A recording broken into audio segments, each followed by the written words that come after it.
Hello friends, welcome to our very special program. Today we have Dr. Manu Bora. He is an orthopedic consultant. So let's welcome him. So warm welcome to our show. So before moving forward, मैं doctor बोरा के बारे में कुछ information आपको देना चाहूँगी. So basically, Dr. Manu Bora is an orthopedic consultant at Artemis Hospital with specialization in orthoscopic surgery of knee, shoulder, ankle and sport medicine. He is one of the few surgeons in Delhi NCR who practice all inside ACL, PCL reconstruction with fiber tape internal bracing. Sir, जैसा कि हम हमारे दर्शकों को आपके बारे में हमने बताया है कि जब हम डॉक्टर की बात करते हैं, ऑर्थोपेडिक की स्पेशली बात करते हैं, तो सबसे पहले हमारे माइंड में घुटना आता है हमारा. ठीक है.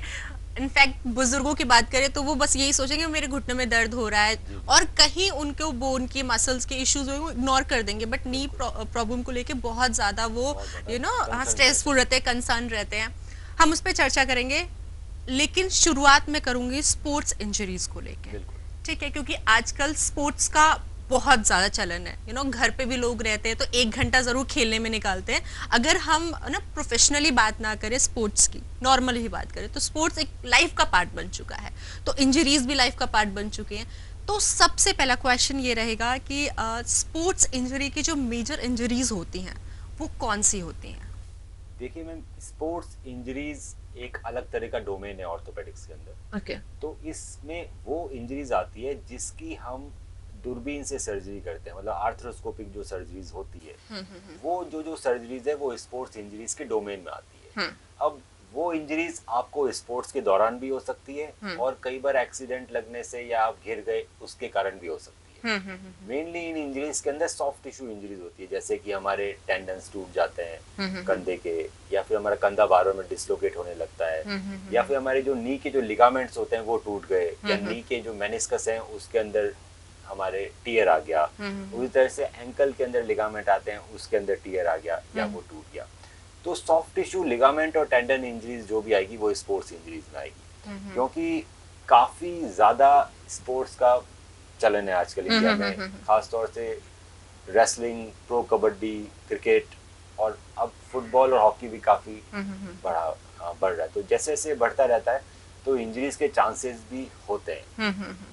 पर मेरा ये एक स्ट्रॉन्ग मैसेज है कि अगर आप पर्टिकुलर एक्सरसाइजेस कर रहे हैं अपने पर्टिकुलर गेम के लिए तो आपको इंजरीज के चांसेस बहुत कम हो जाएंगे. अगर आप एक्सरसाइजेज नहीं कर रहे और सिर्फ गेम खेल रहे हैं तो इंजरीज के चांसेस बहुत ज्यादा होते हैं. वहीं जो खिलाड़ी एक्सरसाइजेज भी करते हैं अपने पर्टिकुलर स्पोर्ट्स के हिसाब से, मतलब हॉकी की एक्सरसाइज अलग रहेगी, जो लोग मैराथन या रनिंग कर रहे हैं उनकी एक्सरसाइज अलग रहेगी, जो क्रिकेटर्स की एक्सरसाइज अलग रहेगी और फुटबॉलर्स की एक्सरसाइज अलग रहेगी, रेसलर्स की एक्सरसाइज अलग रहेगी.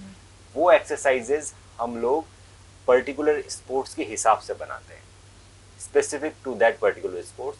और अगर आप जब वो एक्सरसाइजेस करते हैं तो आपका स्पोर्ट्स में एंड्योरेंस बढ़ता है और आपको इंजरीज के चांसेस भी बहुत कम हो जाते हैं. ठीक है.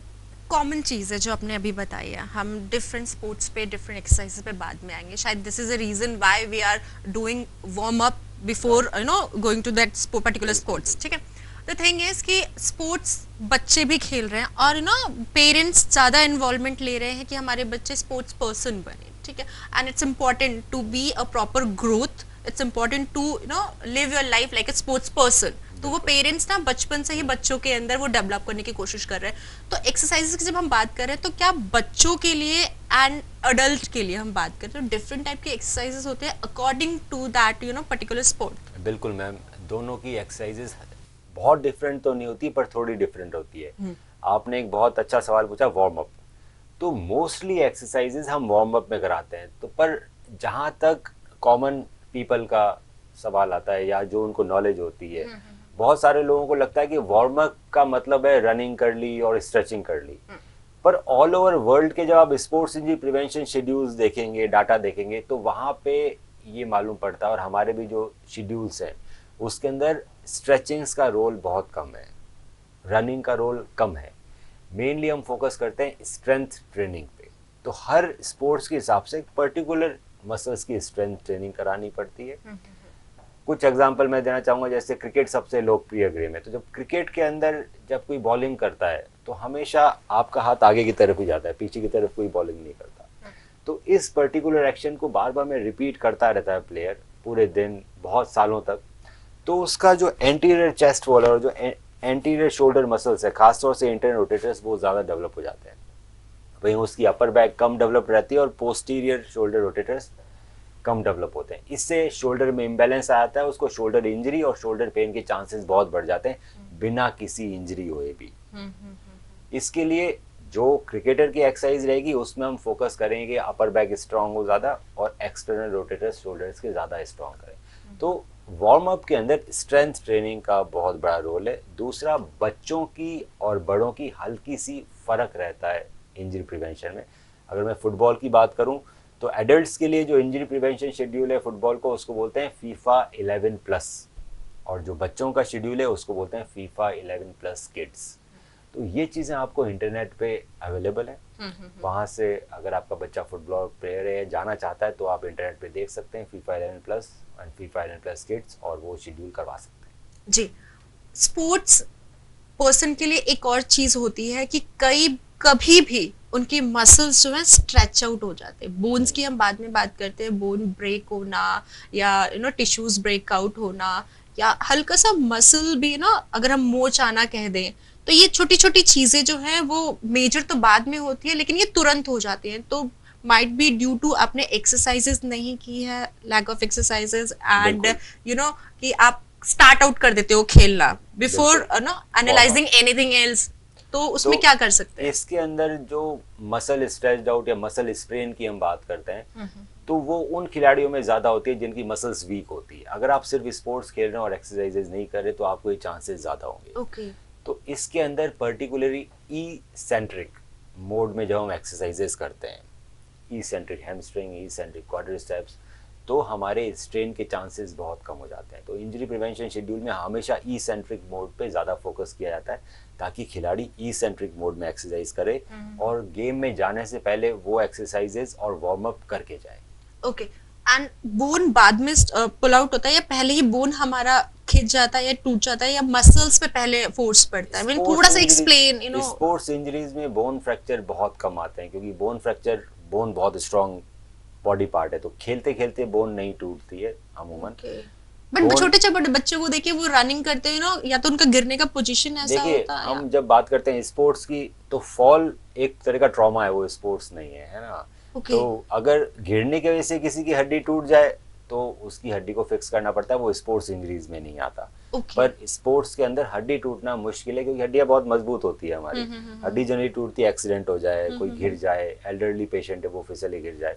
जनरली स्पोर्ट्स इंजरीज में tendon injuries, sprain, ligament tear, ये सब चीजें। मैंने ये क्वेश्चन इसलिए पूछा क्योंकि पेरेंट्स कई बार बोलते हैं ना, बच्चा खेलते खेलते गिर गया, तो वो स्पोर्ट्स इंजरी में नहीं इंक्लूडेड होती है। नहीं, वो आती ऑर्थोपेडिक्स में, उसको हम लोग ठीक करते हैं, पर वो स्पोर्ट्स इंजरी डोमेन में नहीं आएगी। वो बेसिकली ऑर्थोपेडिक्स में आएगी, जिसमें या तो प्लास्टर लगता है बच्चों को, या फिर अगर थोड़ा बड़ा बच्चा है, हड्डी ज़्यादा डिस्प्लेस्ड है, तो नेल या प्लेट के साथ ऑपरेशन होता है। ओके, स्पोर्ट्स के ड्यूरेशन में कौन से ऐसे बॉडी के पार्ट्स होते हैं जो चांसेस होते हैं ब्रेक होने के? देखिए, सबसे कॉमन की बात नहीं करेंगे, पर सबसे सीरियस या सबसे कॉमन और सीरियस इंजरी आती है नी लिगामेंट इंजरी स्पोर्ट्स के अंदर।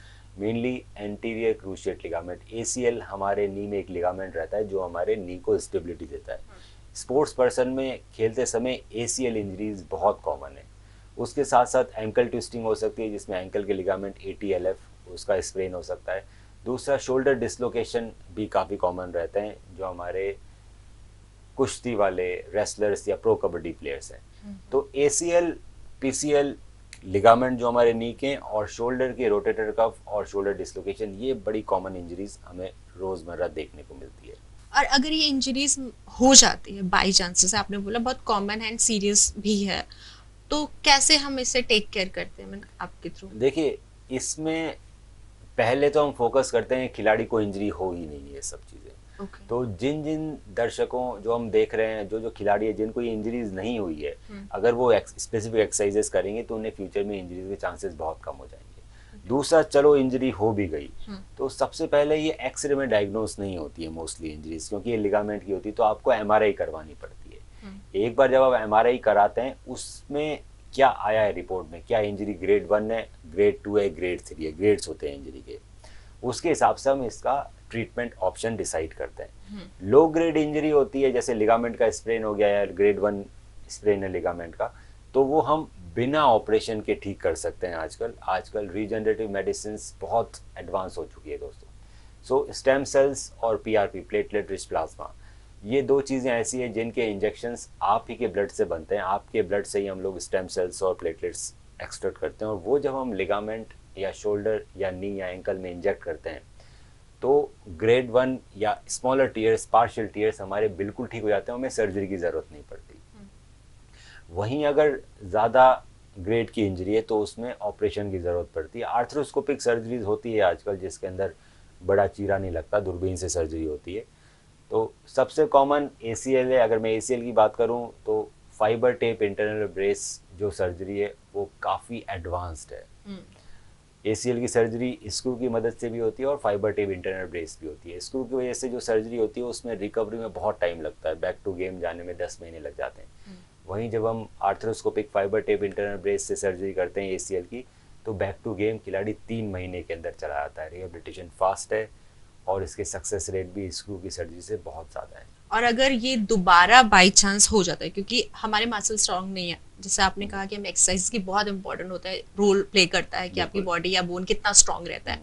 एक बार ये ऑपरेशन हो जाता है या हम ट्रीटमेंट करा के आते हैं तो कितने चांसेस होते हैं कि दोबारा बाई चांस ऐसे कुछ मिस हैपनिंग होती है तो उसके बाद भी हम ये दोबारा ऑपरेशन करवा सकते हैं? देखिए, बहुत सारे पेशेंट दोबारा सर्जरीज के लिए आते हैं जिनका दोबारा टूट गया है लिगामेंट, 2 बार 3 बार 4 बार लिगामेंट टूटने के बाद भी सिंगल नी के बाद सर्जरी रिवीजन के लिए आते हैं पेशेंट्स।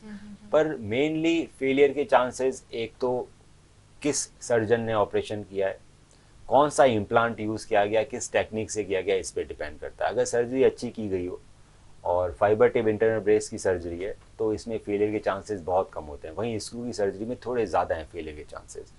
सेकंड थिंग, एक बार ऑपरेशन होने के बाद रिहेबिलिटेशन का बहुत बड़ा इंपॉर्टेंट रोल है। अगर आपके सर्जन ने आपको अच्छा रिहेबिलिटेशन बताया है जिसके अंदर आपको स्पोर्ट्स ट्रेनिंग भी दी गई है ताकि फ्यूचर में आपका नहीं टूटे, तो आपके इंजरी के चांसेस बहुत कम है। वहीं आपने ACL सर्जरी करा ली और आपने ढंग से रिहेबिलिटेशन नहीं किया, स्पोर्ट्स स्पेसिफिक एक्सरसाइजेज नहीं की, तो वो वापस टूटने के चांसेस ज़्यादा रहते हैं।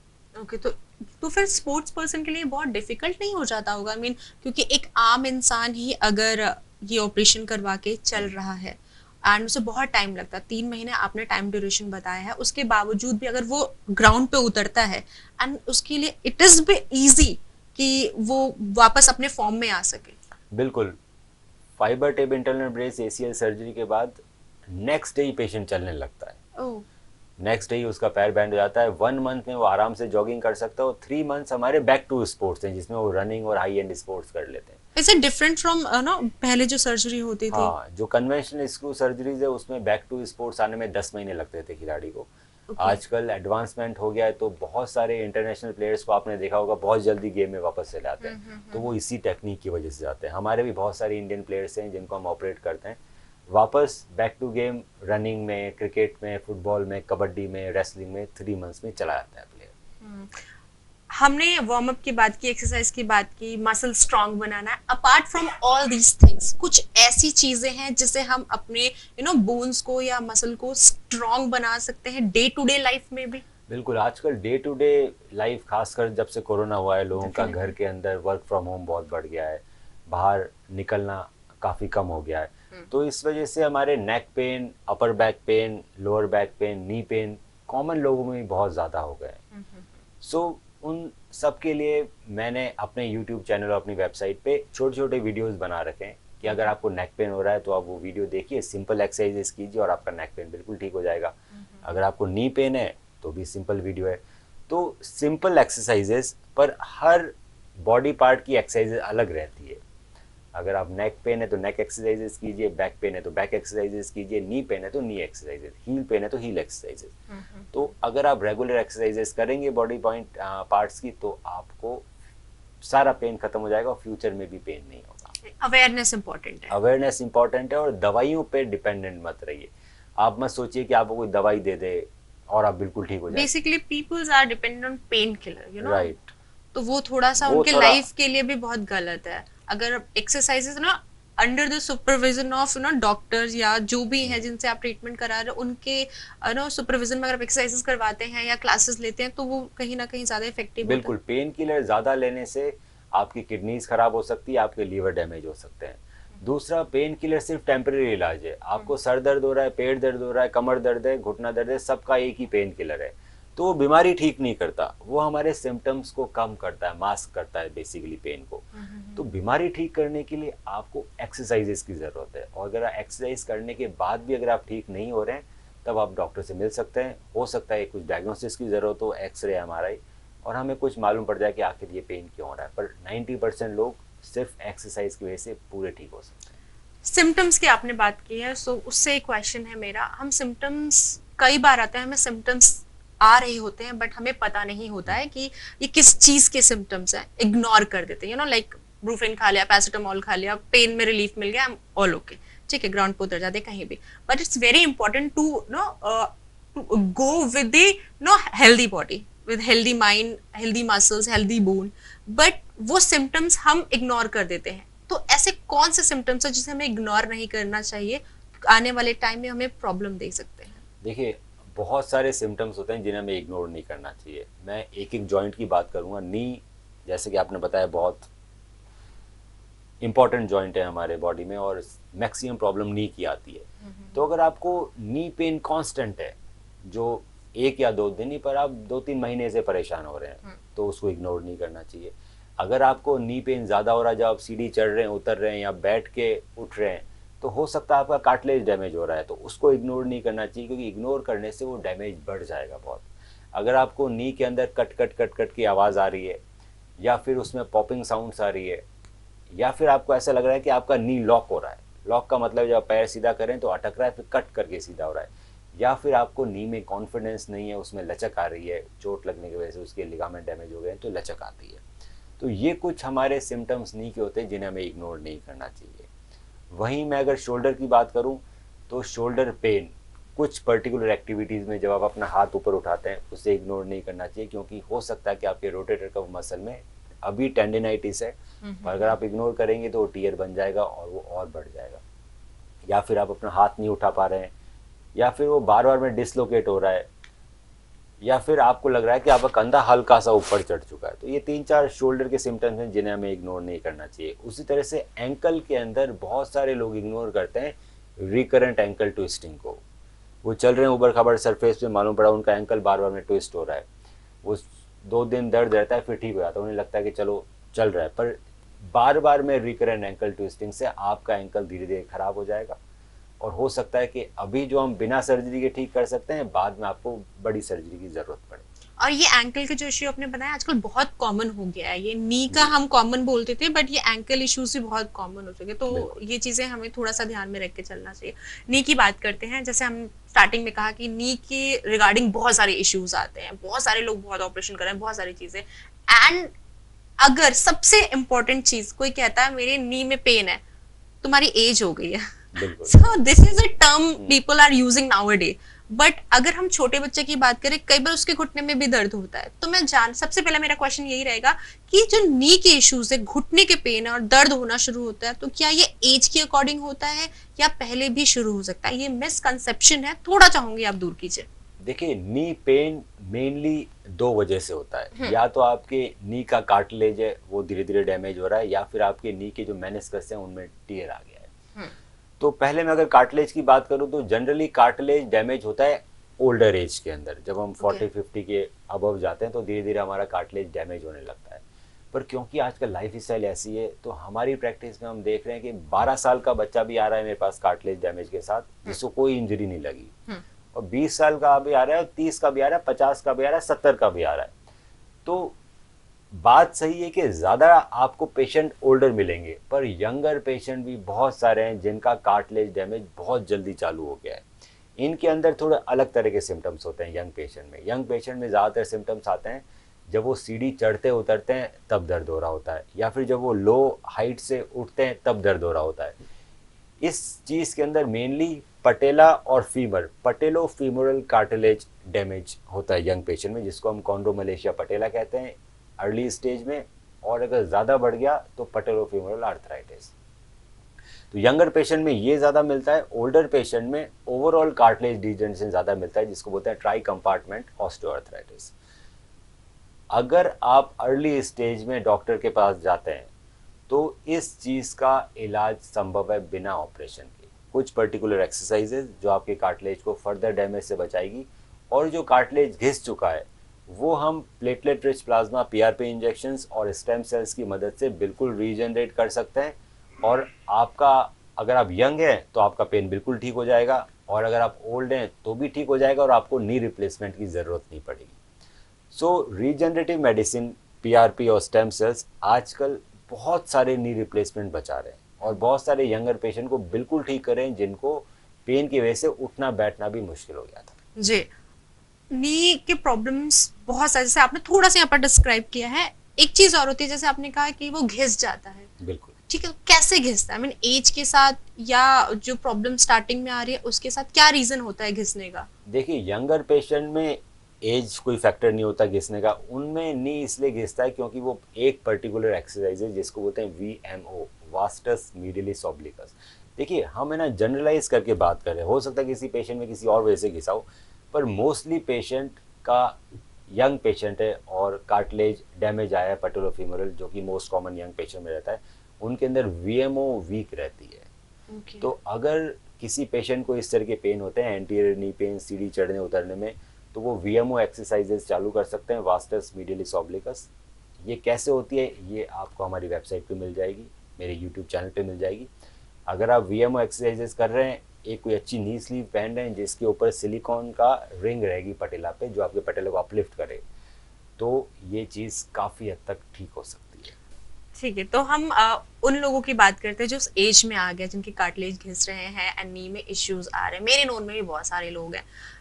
ऑपरेशन डॉक्टर कई बार सजेस्ट करते हैं, कई बार कहते हैं डॉक्टर ऑपरेशन नहीं करना है। नहीं करना पहले जानते हैं, करना तो जब लास्ट मोमेंट आता तो करते हैं। नहीं करने का क्यों देते हैं? क्योंकि एक एज के बाद अगर इंसान ऑपरेशन करवा रहा है और हमारे पास इतनी टेक्नोलॉजी है कि ऑपरेशन सक्सेसफुल होता है, फिर डॉक्टर क्यों सजेस्ट कर रहे हैं कि ऑपरेशन मत कराओ? देखिए, ओल्डर एज में कार्टिलेज डिजनरेशन, मेनली ऑस्टियोआर्थराइटिस हम लोग जिस चीज़ को बोलते हैं, तो कार्टिलेज होता क्या है, हमारे हड्डी, फीमर और टिबिया और पटेला के ऊपर एक कवरिंग रहती है, मोटी थिक वाइट कलर की कवरिंग रहती है, जो उसको स्मूथ बनाती है, उसे कार्टिलेज बोलते हैं। Okay. जैसे जैसे एज बढ़ती है, क्योंकि सारे सेल्स हमारे डाइंग होते हैं, धीरे धीरे हमारे कार्टिलेज सेल्स भी मरने लगते हैं और धीरे धीरे वो घिसने लगते हैं। तो अगर आप हेल्दी लाइफ स्टाइल रखें, हेल्दी लाइफ स्टाइल का मतलब है कार्टिलेज प्रिवेंशन एक्सरसाइजेज, अगर आप रेगुलर एक्सरसाइजेज कर रहे हैं अपने लेग्स की मसल्स को स्ट्रॉन्ग बनाने के लिए, और आप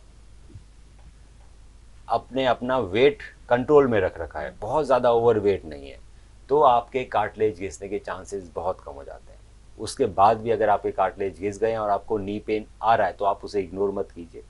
जब आप डॉक्टर के पास जाते हैं तो सबसे पहले आपका एक्सरे करवाता है ओल्डर एज में। एक्सरे से मालूम पड़ता है कि आखिर कितना कार्टिलेज घिसा हुआ है।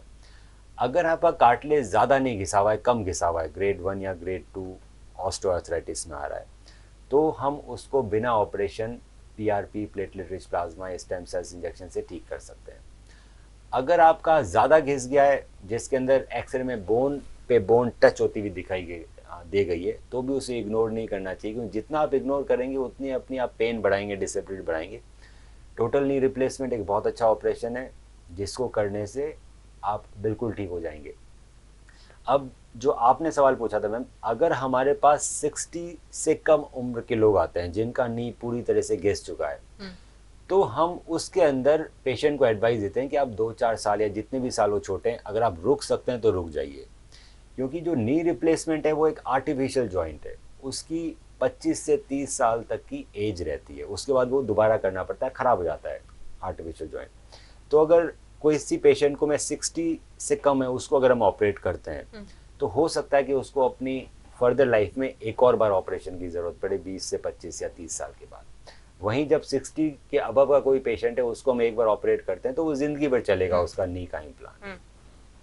तो अगर आपका नी पूरी तरह से घिस चुका है और आप 60 से कम है तो आपको डॉक्टर सलाह दे सकता है कि आपको रुकना चाहिए। बाकी बहुत ही रेयर कंडीशंस हैं कि आपको बहुत सारी कोर मॉर्बिडिटीज़ हैं, हार्ट में भी प्रॉब्लम है, लंग में भी प्रॉब्लम है, दस्त प्रॉब्लम किडनी में भी है, इस केस में कई बार हम लोग मना कर देते हैं। अदरवाइज आजकल काफ़ी ज़्यादा डेवलप्ड है साइंस, हॉस्पिटल्स बहुत अच्छे हैं, आईसीयू सेटअप बहुत अच्छा है और ऑपरेटिव टेक्निक्स बहुत इम्प्रूव हो गई है जिसमें ब्लड लॉस कम रहता है, बहुत फटाफट ऑपरेशंस होते हैं। इसमें 90 ईयर्स तक भी हम ऑपरेशंस करते हैं जिनको नी रिप्लेसमेंट की ज़रूरत है।